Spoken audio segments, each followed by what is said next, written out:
¿Qué pasa si buscas Honduras en internet? Pues al principio nada del otro mundo, información típica que encontrarías de un país. Aunque, si vamos un poco más a fondo, resulta que deja de ser tan típico. Nos encontramos en ese país con el que algunos extranjeros entran a los barrios como si fuera un deporte extremo.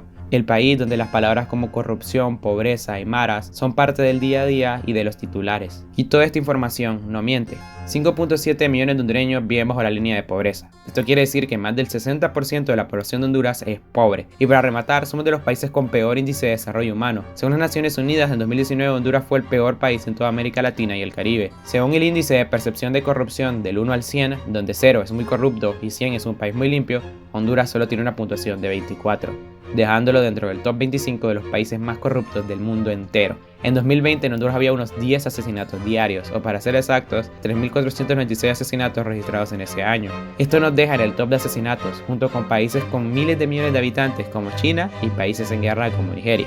Pero ¿en qué momento llegamos a esto? ¿Acaso ya no hay vuelta atrás? Que nada de eso es cierto. Todo es una mentira que están contando al tribunal y esperando que la llave mágica les salve. ¿Me tengo que aguantar hambre con ellos? ¿En la casa? ¿Y qué voy a hacer yo?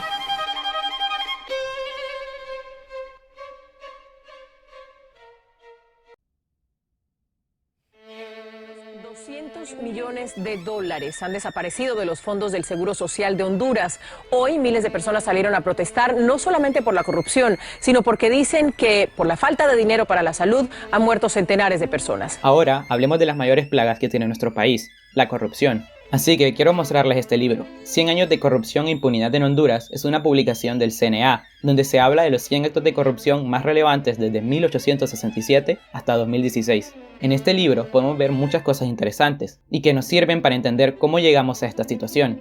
Casos como el de la Banana Republic, donde Manuel Bonilla, por querer retomar el poder del país, prácticamente vende partes del país a Samuel Semurray, un magnate que traería las bananeras a Honduras. Estas terminaron siendo ese lugar donde cientos de hondureños sufrieron de maltratos, malos pagos, violación a su derecho, extorsión, daños a su salud y a algunos hasta les costaría la vida. ¿Qué hizo el gobierno? Nada, porque el ingreso que a ellos les significaba esto era gigantesco.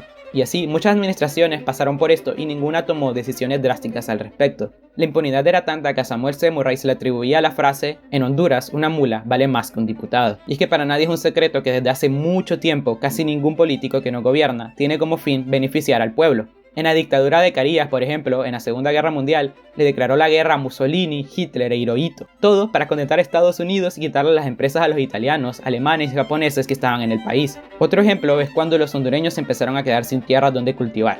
Oswaldo López Arellano prefirió quitarle la tierra a los salvadoreños que llevaban años aquí a causa de la sobrepoblación que El Salvador vivía y no a las empresas extranjeras que explotaban a su pueblo. Esto causó un movimiento de odio hacia los salvadoreños, incluso creando movimientos para cazarlos y asesinarlos. Esto nos llevó a esa mal llamada guerra del fútbol, donde miles de personas murieron y muchas más quedaron heridas. Todo esto con aviones obsoletos de los Estados Unidos. Y no solo fue la guerra, sino que se destapó más corrupción, soldados que no existían, armas que no aparecían, compras hechas solo por comisiones. El ejército hondureño pierde la guerra y el respeto del pueblo.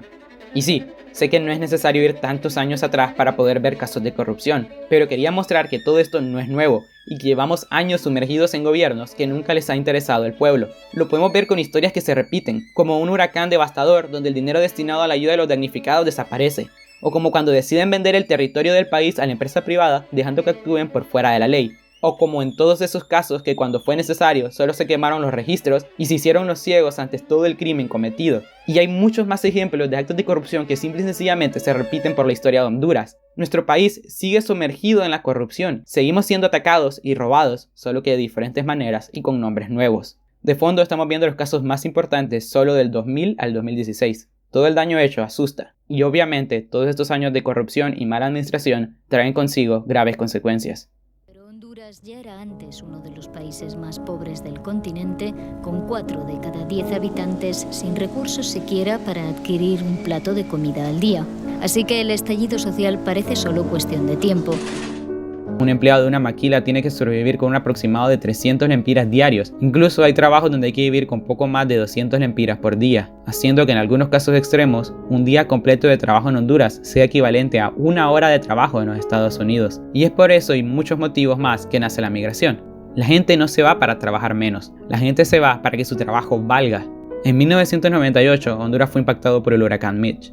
Aproximadamente 20.000 muertes y miles de millones de dólares en pérdidas. La ayuda del gobierno fue casi nula. En cambio, aprovecharon la situación para robar más aún. En ese momento hay un aumento notorio en la migración del país. En el año 2000, 340.000 hondureños habrían migrado a Estados Unidos.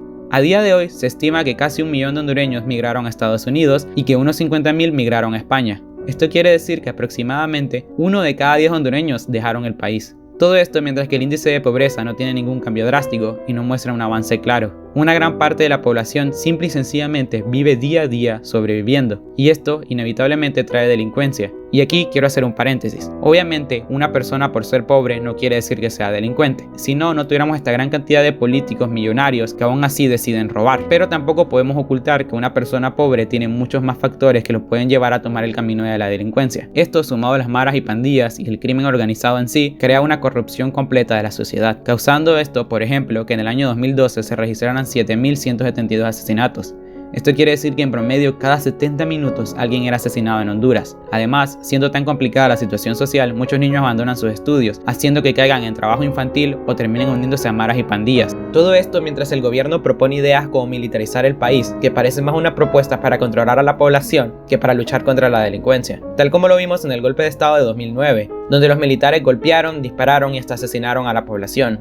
Y aunque este video no esté centrado en lo que fue ese golpe de estado, es importante mencionar algunos puntos. El primero es que a pesar de todo, Manuel Zelaya no estaba limpio en cuanto a actos de corrupción se refiere, y algunas de sus acciones son por lo menos cuestionables. También hay que mencionar que el golpe de estado fue efectuado ya que las personas que estaban acostumbradas a tener el poder tenían miedo de que algo cambiara.